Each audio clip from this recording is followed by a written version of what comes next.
Welcome to MRD Chatroom. I'm Philip Hackett, Media Resource Officer. Dr. William Gittens is no ordinary man. Highly skilled in a wide range of disciplines and often commended for his interaction with colleagues and with generally those with whom he interacts. He's also the personification of the concept of lifelong learning. His research and media productions continue to impact education in a very positive way. Welcome to MRD Chatroom. Thank Dr. you. Gittens. Thank you, Philip. Yes, so at a phase in life when most people would prefer to relax and enjoy recreation, you seem as energized as anyone at the peak of their professional career. Where do you get that motivation from? I believe that my motivation comes from the Almighty. The fact that He's given us gifts, I do not think I should sit on my laurels and hope that things will happen. And as a result of that, I've been inspired to continuously pursue education. There's so much more to learn. There's so much more to know.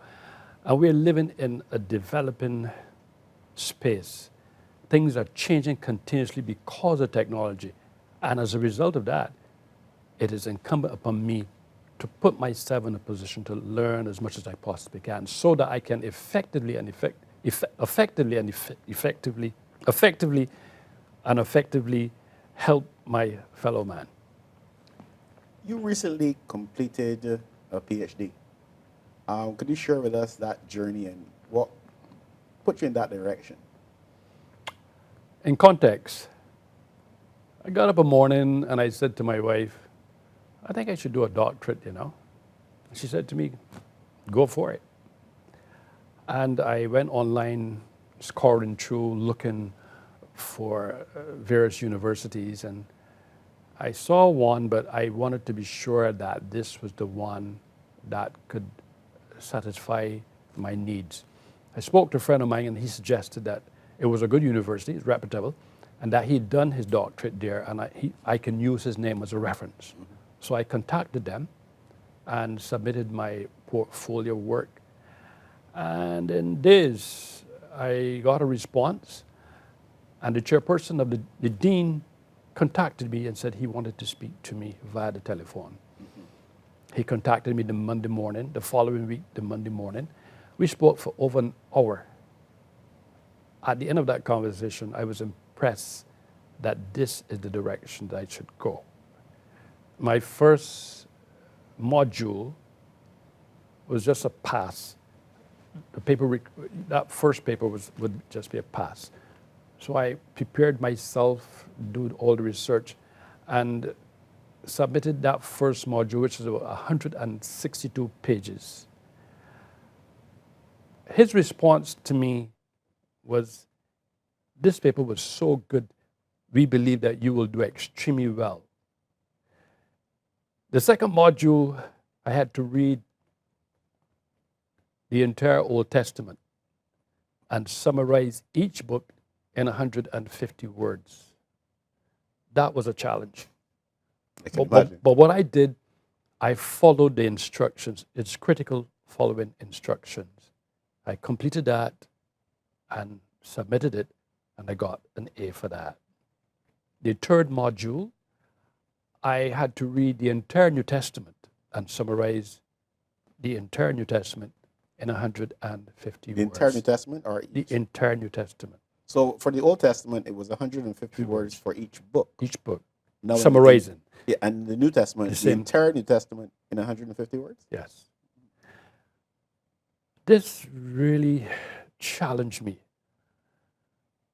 I wasn't aware that I had skills lying inside me needed to be tapped, because it forced me now to really step up to the plate. And sometimes I was exhausted. Sometimes I put down the work, go and sleep, go and play, do something and come back. But my purpose was to complete this task.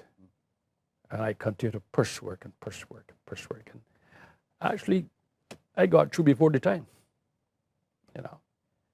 And I'm thankful to the Creator for giving me the strength, the health, the wisdom, and all that it takes to. It was rigorous. It was rigorous and very, very challenging. As a matter of fact, when I came to the end, I started experiencing frustration because you want to get this done and get it in on time. But I got through on time, and I'm thankful. And I'm appreciative to those who gave me support along the way, and I'm thankful. So all this led to a Doctor of Divinity. Yes. Well, we understand the motivation to study. That's part of your DNA virtually. But why in that direction? I've always had a fascination about the Bible. I hear people saying all kinds of things, people preaching, people prophesying, all kinds of things, and I became curious. And I wanted to find out for myself. And now that I have done this course, my entire outlook about what I heard people said before has changed. You must remember that most of the Bible was translated from Hebrew and Aramaic and so on. And there are some phrases you can't translate into English. But some people take it upon themselves to put their own interpretation. That can be good and that can be bad. So this entire process has challenged me. It caused a paradigm shift in how I look at Christianity and the Bible and things that people say. And I'm a different person. And I got to appreciate it more because I've traveled to Israel. I've traveled most of Europe. I've seen things for myself. So the way that I look at the Bible now and I listen to people preaching or trying to explain things, I listen now. I want to hear doctrine coming through. If I don't hear that, I don't really pay much attention to what they're saying. Well, in terms of preaching and connections with church and Christianity, I suppose some may wonder if it's a family business because I think most people are well aware that your brother, the Pastor Stephen Gittens, Yes. was a well-respected preacher. Yes. He was solid. He understood doctrine and he knew doctrine. And the type of person that he was, if you were making comments that were not scripturally based, he would challenge you. Or he would ask you, where did you find that? Show me. And if you can't show it, then. And by the way, my professor, my supervisor during the doctoral program was like that. Anytime I presented anything to him, I must support it with evidence. If there's no evidence, it will not be accepted. I noticed that you did a tribute when he passed, and I also appreciate your background and training in productions as a writer. But yet that must have been a challenge, I would think. Very, very, very challenging. Because having memories of my brother alive and concretizing them now and writing it, it was tough. It was tough. Sometimes I shed a tear while I was writing it, but I understood why I had to prepare that, to give people more detailed, intimate conversation about who Stephen really was, It's tough, very tough. And writing is your passion. Some 300 and 40 books and 180 something podcasts. Yes. Those are impressive numbers. I can't explain how this happens, but once I start writing, it's like you're coming down a hill. You can't like pull back. You're inspired, your inspiration just flowing, and you're just writing. But then there comes a point where you have to stop, right? And then you will decide, well, that's as far as I will go with this.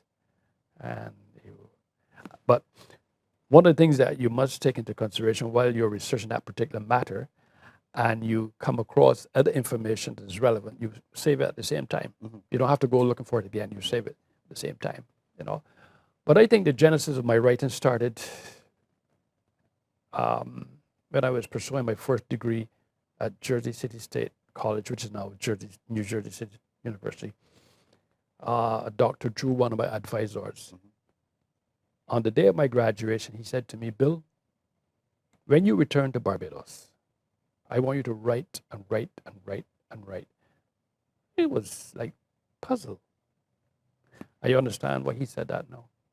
He saw in my writings, because we did a lot of analysis, he saw potential, but he didn't want to tell me that. But he encouraged me to keep writing.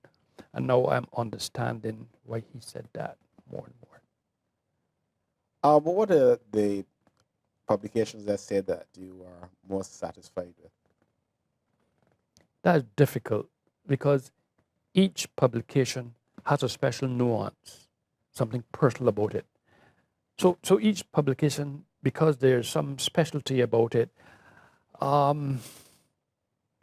will be biased if I selected any publication said this is the better one, because they're unique and they have a unique interest, a unique approach. So I love all of them, and they're part of me. I'm sharing. Actually, I'm using a lens. Right? Metaphorically, I'm using a lens to make statements in my writings. Now, I suppose it is this love for writing and so on that led you to, well, you're the CEO of your own publishing company. Tell us how that got going. Oh, I recognize that if people are going to take me serious, I must have legitimacy as my underpinning. And I thought that it would be prudent to establish a company, so I went to the corporate office and paid some money and filled out forms and everything. And my company is established, I think it's in 2015. And now that this is established, I have recognition, and my work is accepted under DevGrow Media Art Services Publishing. So I'm thankful. Have you gotten into publishing for others as well, for other authors? No, I don't. But for my work, I thought it was necessary to have that publishing name. It's also a brand, and it is working for me as well. And I will receive accreditation given the publishing name as well. Okay. In terms of your writing or what you choose to write about, I think you describe yourself as a licensed cultural... Licensed cultural practitioner. Explain that for us. A licensed cultural practitioner is a person who the National Cultural Foundation has provided them credence, served them with a document, authenticating them as a licensed cultural practitioner. Okay. And how do you get the opportunity to utilize that privilege? Once they have recognized you as a licensed cultural practitioner, you will use that opportunity to present things pertaining to culture. Okay. Okay. So this is one of your pet areas in culture? Yes. Actually, I did the master's program at Cave Hill campus in cultural studies. Okay. I was fascinated by the theories, and I applied them to everything. And culture is a way of life. Now, we know that you also had training in video productions. Yes, please. You seem, however, to focus more on your writing.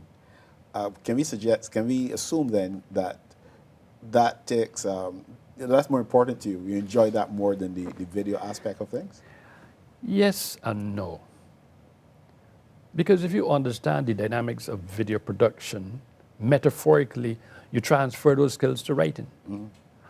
I can, in a video production, you hold your wide shot, extreme close-up, medium, panning, all these different things. With my writing, if you look at my writing in detail, you will see I'm doing the same thing, but I'm doing it metaphorically. And permit me to say, I think you have to be talented to make that transition, right? You can make statements in your writing and your video production by the language you use for a specific purpose. Similarly with the video camera, Yeah. you want to make a statement, extreme close-up, see a detail and so on, the same thing with writing.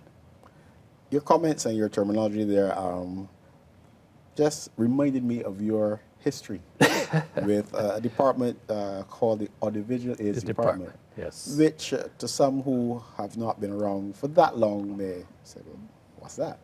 But of course, we're talking about the media resource, what we now call the media resource department. Sure. Tell us about your time, before my time, but your time with the audiovisual aids at the Audiovisual Aids Department. Just to digress a little bit, I was a police officer, and the time came for transitioning. And the Ministry of the Civil Service asked me to look around the civil service and see if there are any entities out there that can accommodate my skills. So I went out looking around, and I went over to Audiovisual Aids, and I realized there was a vacancy.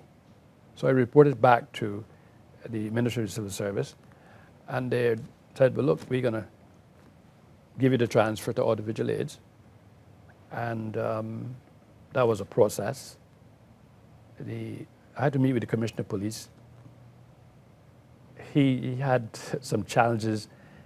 And when I say challenges, it releasing me because I was a specialist. I was an artist. Yeah. And it was tough. But I told him that the time has come for me to move on. And he accepted it. And I went over to Audiovisual Aids. I was promoted to technical assistant. But before you get into the audiovisual aids, although that was actually very direct to you, but you touched on something there very interesting. You said that you were an artist in the police force. And I suppose many of us, our knowledge of police artists is limited to what we see on television, where the witness is asked to meet with the artist, and you come with these things. Tell us the real thing behind that. Well, the reality is, How much of what we see on television is what actually happened? sometimes television can overemphasize things, right? But in this context, it was necessary that I became a police officer. I had to train, I had to learn law, and I went through a lot of training. And then when we arrived from the training school, we were given three months stints in every aspect of the police force. So you would be a well-rounded police officer. I was in uniform for a short period, but then I was transferred then to the Crime Prevention Office or the Interpol office, and I was a specialist. So when people experience crime in a sad way, like they were raped or robbed or whatever, my responsibility was to meet with these people, get them to relax, and have a conversation with them. And while having this conversation, I'll be taking the information they give me and produce a composite sketch, And what was uniquely interesting is that the person will be saying, this looks like the person. I remember one occasion, a colleague of mine working in the fraudulent department, the fraud squad, was looking for a guy. This is what he related to me. And he was in Bay Street at night, and he approached this guy to have a conversation. And while talking with this gentleman, something clicked, and he took out the sketch he had in his pocket like that, and that was the man that he was looking for. He did not know it was the man, but when he looked at the sketch and the man, he was able to make an arrest. Okay. And lots of the sketches that I produce bore fruit. And whenever the commissioner had special parades, I'll be on those parades receiving accommodation awards for my sketches. In fact, it's interesting you mentioned the commissioner, because we go back to your movement from the police force to other areas of government, and the commissioner it was something that, as you said, he had issues with it, but at the same time, he was happy for you. After some years as a law enforcement officer, he requested, of course, as you, a transfer, and with the transfer approved, he was appointed to work in the Ministry of Education with then Commissioner of Police, Mr. Orville Durant, in his appointment letter acknowledging, "This information has afforded me great pleasure." Now, this is the commissioner speaking now. Right.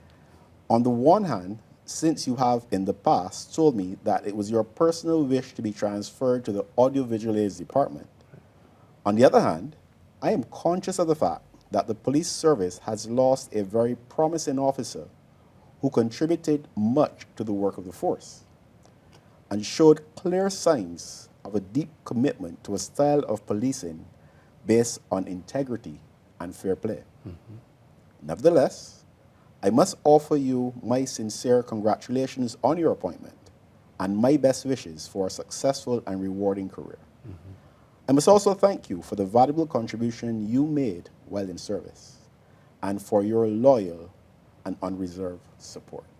Now, I don't think you can have a greater feeling of satisfaction that you have done the best you could in one situation and you're now moving to another with the blessing of the commissioner.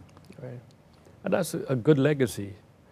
I think it was in 2022, I was invited to be the featured speaker at the police service conference. I was honored. There's that legacy. And if you're doing the things that you're supposed to do, you're doing them properly, and you're doing the right thing, people will remember you. You know, you always want to leave a good taste in a person's mouth when you're departing. It's always good to leave something good in their mouth, to speak about you. Now, in addition to your time in the police force, and I think you were a graphic artist at Audiovisual Aids, and among other things. Technical assistant and a whole host of and that led to even going above and beyond the Call of Duty. Call of Duty. Yes. Tell us a bit about that. I recall that time Mr. Owen, Michael Owen, the late Michael Owen, he was the chief at the time. And we had a situation. I wasn't the photographer at the time, but he knew of my photography skills. A sister was coming. And he said, "Mr. Gittens, look, we're going to need you to go down to St. John and St. Peter and take some pictures of the boats being hauled out of the water." I said, "No problem." And I got into my car. Of course, I wasn't a traveling officer, but they gave me traveling on that For that particular purpose. I went to both locations and captured scenes and got back in time, and he was able to use those pictures in the schools for educational purposes. Then there was another occasion where I think there were 12 or 15 police officers. I don't remember the specificity numbers, but they were going to Namibia as a peacekeeping force. And I had to take photos to produce passport ping pongs for them. And that was tough because I think I had to produce about 30 of them. It could have been 15 or 20 police officers and get them finished by the following day. So I had to work through most of the night to get them. And that time photography, you process and you dip them in water and fix, and then you got to cut them. You didn't just go on the computer and press a few buttons. It wasn't like that. So that was a challenge, and I rose to the challenge, and the people got their photos on time.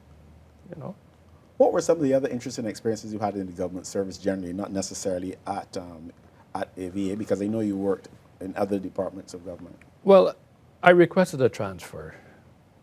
And, well, just to digress a little bit, while at Audiovisual Aids, there was a vacancy at Cayfield campus in the Faculty of Education. And Mr. Owen asked me if I thought I'd be interested in that post. It required teaching, photography, graphic arts, preparing the teachers in the DPED program. Okay. So I applied for it, and it was approved, and I was seconded. While there, the thought dawned upon me, if you're teaching teachers who have masters and you don't have a first degree, I think you should apply for. And I applied for leave, and I got leave without pay. It was during the period where the 8% cut had started. So it was tough for me. I have a family to support, 8% cut, and no funds, but just the funds from the student revolving loan scheme. Okay. So I took that, not knowing what will happen, and I went off to the US to study. The very first day on the compound of the university, I was approached by two students who asked if I would be interested in becoming the editor-in-chief of the yearbook office, and I was like, I've never done anything like this before. I said, I'll take it. Never And afraid of a challenge. I took it. As a matter of fact, that organization was defunct for years. So I resurrected new life into it and so on. And mid-first semester, the manager of the student government office said, look, I'm not sure if you're aware, but once you have this position, you'll reimburse your tuition full. Okay. I held that position for 3 years, and I was able to support my family, along with working in the computer lab and doing security work for the university. Okay. So if I didn't push that door and go through it, I would never know what could happen. Nothing ventured, nothing Right? gained. So on return here, back to audiovisual aids, I felt I could do more. So I requested a transfer to be an admin officer. And that took a while. And as time evolved, I got the transfer out of audiovisual aids to agriculture, and then they sent me to Ministry of Home Affairs AG office. My job description required me to issue marriage license, cover meetings,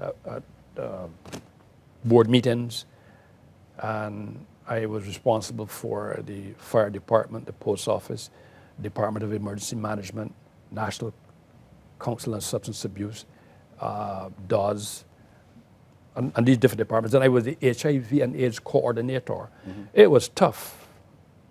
I was informed by some of my colleagues that the person who worked at that desk just got up one day and leave and never came back. It was tough. But I brought to that desk professionalism, and I developed a strategy how I will attack that work. And I wrestled it, and I was able to handle it. And I had a system set up on my computer, particularly or especially for persons who are calling out from the US and different parts of the world who requested the services, the admin officer, to get marriage license. So if you call me now, within seconds, I'm responding to you because of how I had my desktop set up. Well, it must have worked because I think this was around 2008. Yes. While you were working at the Ministry of Home Affairs, the Episcopal priest Anthony B. Holder, I don't know if you remember him. Yes, I remember him. Yeah, says he commended Administrative Officer 2, Mr. William Gittens, to Permanent Secretary Wharton Isaac. In his letter, he stated, I am an Episcopal priest in the U.S., previously an Anglican priest in Barbados. I contacted the Home Affairs Ministry to determine the requirements for applying for a marriage officer license to officiate a forthcoming imminent wedding in Barbados. I was impressed by Mr. Gittens' professionalism and exceptional assistance in this venture. In all my conversations with him, he demonstrated characteristics that were affable and polite. His extensive knowledge made the process of acquiring the necessary information easier. Mr. Gittens efficiently prepared the instrument for collection, demonstrating his exceptional contribution to the Home Affairs Ministry.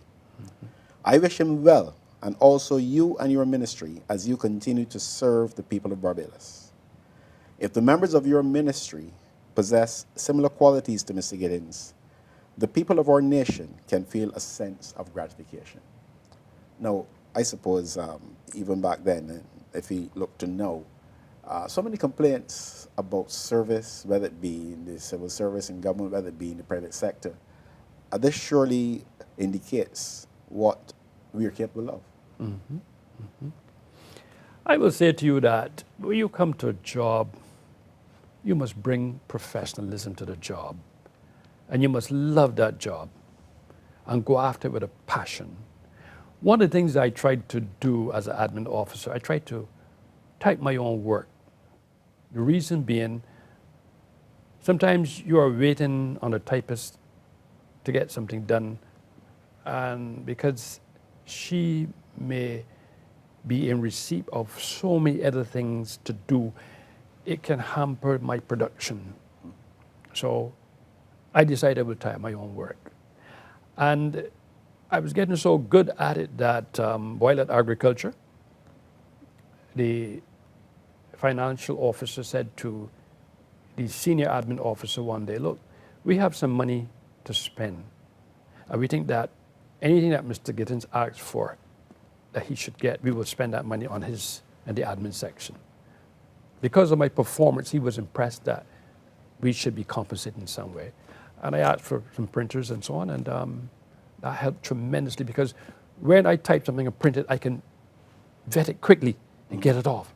Whereas if I send it to the typing pool, it has to go through a whole process, then it will come back to me, and time is getting away. So I did what I had to do. And I had a system where when a file comes to my desk, first thing I will do with that file is to enter that information on my laptop. If it's a cabinet paper, I will go to the financial officer and ask him, do you have money in the vote for this? If so, give me the name and the specifics. And I put that down on my file. Once I'm aware who the person is, like you might be traveling, I will contact that person and say, listen, you have been recommended for a course, so start preparing yourself. So by the time I finish that cabinet paper, and it goes down to a Prime Minister's office to be approved and so on, and it comes back up, the person is ready. The letter's already prepared to go to the bank to get foreign exchange and so on, and they're sorted out. And you would find that many officers would prefer that I work on their papers, especially if they have to travel, because this is how I operate it. And I make sure that I give the best to all and sundry. I remember, well, I'm speeding up things, just before I retired from the civil service in 2014, the PS said to me, you're too young to go home, and look how much work you produce. And I said, PS, I put in the time. And he will call Service Commission. He said, well, you know, you try to keep this man. I said, put in the time. And one of the other things I always do, because I kept a record of all the files that I've used, I was able to send Service Commission a copy of all the files I've ever worked with. And I've given a copy of that to the PS, the senior admin officer, the officer in the registry, and personal officer. So there was consistency, everybody on the same page. You're all wondering, what about this file? No, you have a document that says where the file is. That's how I operate. Everybody keep notes, and you function at that.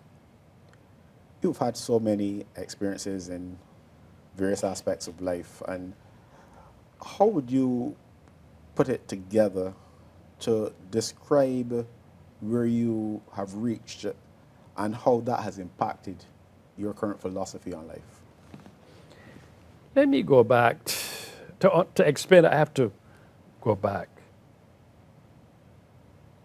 I graduated the Parkinson Memorial School. When I departed Parkinson School, I was not 14 years of age yet. I had no O-levels, I had no certification. And it was difficult for me finding employment in this country. I'm a youngster. My first job I was working for $12 a week. It was difficult. Then the next job I was paid $30 a week. And I said to myself, you got to do something about this situation. So I went down to the harbor. At that time, the Polytechnic was in the harbor. Yeah. I looked around, then changed my mind. But I started going back to evening classes. And piece by piece, I was just passing certificates and moving on. Because I worked about 11 years in the private sector until I got a job in government, you know. So I had the qualifications, now I got into government. So that background is the genesis for why I'm currently behaving the way I'm behaving. I was disadvantaged and I had to fight back. And I was not going to give up. I've adopted the policy or the theory or the way how the waves behave. The waves are always coming to the shore. So I must always be, moving forward and not giving up and complaining and fretting, looking for ways to see how I can navigate that situation. Life is not easy, and if you sit and you wait, nothing will happen. You got to make things happen, you know. Of course, there were other challenges, but you got to decide where you want to take that ship. You know, there are other things that will get into your way, but you have to quickly work out, look, does this make sense? And if it doesn't make sense, put it down and move on. So often we've heard that you really can't control the experiences or the challenges that you face, but you can control how you respond to them. I guess you're a living testimony of that. Yes. Could you maybe even make that point more directly to young people today who don't necessarily see a clear pathway forward and who are in a position to make choices? And sometimes, unfortunately, they make choices that are not the best. If I had to speak to the younger people now, I would say to them is to stop in your tracks. Stop. Stop. Look at what is happening around you. Look at situations and you see the things that people did and the outcome. And ask yourself, do I want that type of an outcome? And if the answer is no, then you look at another situation. And if the results looks good, plausible, it doesn't put you in any trouble, and things pertain to that, then you should pursue that path. But to just decide that you're going to take a path because you haven't thought it through properly and look at the pros and cons, I think that would be disastrous for you. And I want you to know there were challenges in my time too, but my parents are Christians and they were very disciplined. So things that other people got away with, we couldn't get away with. Not at my father's home, you know. Just two of you, yourself and? No, it was seven of us. Seven of us. Every morning, my father brought us together and have daily prayers and so on, and read a scripture. Then you go. You can't say you're not coming. That's a no. It's an option. We were very careful, the kind of people that we socialized with, because of our parents, you know. And sometimes they thought my father was so hard, but I'm so glad for that because they have done so much for me, and it disciplined me. I was also a soldier as well, so that discipline from my father, and the 7 years or so I spent in the Barbadians regiment was good discipline. So I'm in a better position to navigate situations as opposed to a person who's not disciplined, because you need discipline. You need to be able to stand on your own and say, look, I am not going to do this because if I do this, look at the results. So I challenge the younger people to look at situations and look and see the things that people are doing and look at the results, look at the outcome, and ask yourself the question, do I really want to be like that? And then you can make a decision from there. You said you attended Parkinson and you talked about discipline. I believe you may have had some of that discipline as well, apart from family and Parkinson, at the St. Giles Primary School? Yes, went to St. Giles Primary School. Wow. Again, there was a guy, a teacher there called Mr. Gittens. As a matter of fact, I think he used to live across the street. Wow. And he carried a little strap. Spare the rod and spoil the child, come on. All the people who went to school at my time, even though you didn't like some of the punishment, it worked for you. It worked for you. Give you something to think on, you know. So, you've been there, done that pretty much. What's next for Dr. William Gittens? I'm planning to do studies in Aramaic, Hebrew, and Latin. With God's help, I can achieve it. One of the things I've discovered is that we look at situations and we believe or think we can't get or achieve those things for whatever reason, but we haven't tried. And there's more than one approach in dealing with a situation. Because your friend might have tried a specific approach and didn't succeed, that doesn't mean that the same thing will happen to you, you know. And there's always another way, but you must be prepared to do research and to look for that way, and you'll find it. But you've got to be prepared to put in the time and work hard. I work hard, right? I do a lot of research. One of the things I usually do when I hear people say things, I go and I research it. There's a group in the Bible called the Barbadians. Whenever Paul went and preached to them, they would go and check out everything that he said. And that's how we need to operate. Regardless of who that person is, go and do your research. Because you may find something that says, hey, something ain't making sense here. And that's why you have a brain for thinking. Your cognition kicks in, start to process, pull apart, and you'll find some little nuggets. Has nothing to do where you went to school. It's about you. Challenge your cognition, man. And I guarantee you will get results. I've been blessed that the people at my university respected me because of what I brought to the table. And even though I'm a person of color, some of my colleagues didn't see that. They saw an individual who brought professionalism, who brought knowledge, and a new way of dealing with situations, you know. And that was interesting. No one is brighter than anyone. You got to put in the time. You see the doctoral program I did? If I didn't put in the time, I would never have achieved, I would never got those kind of results. You got to put in the time.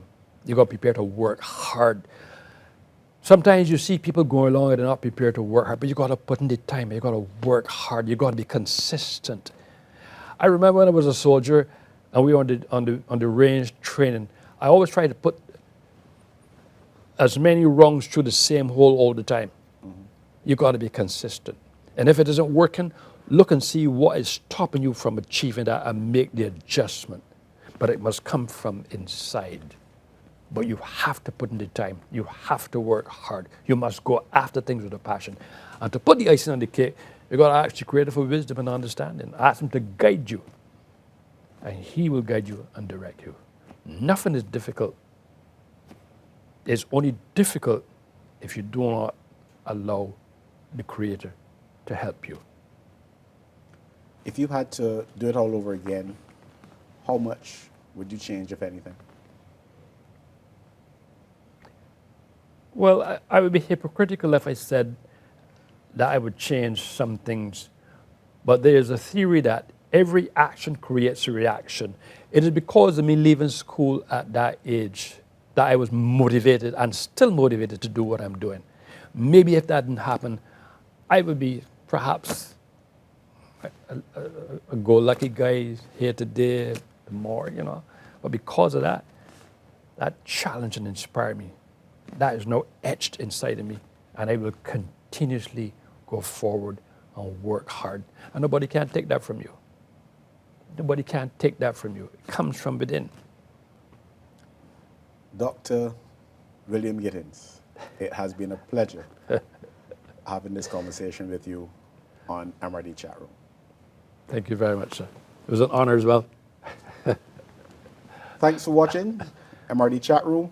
Our guest today, Dr. William Gittens. Join us again for another episode of MRD Chatroom.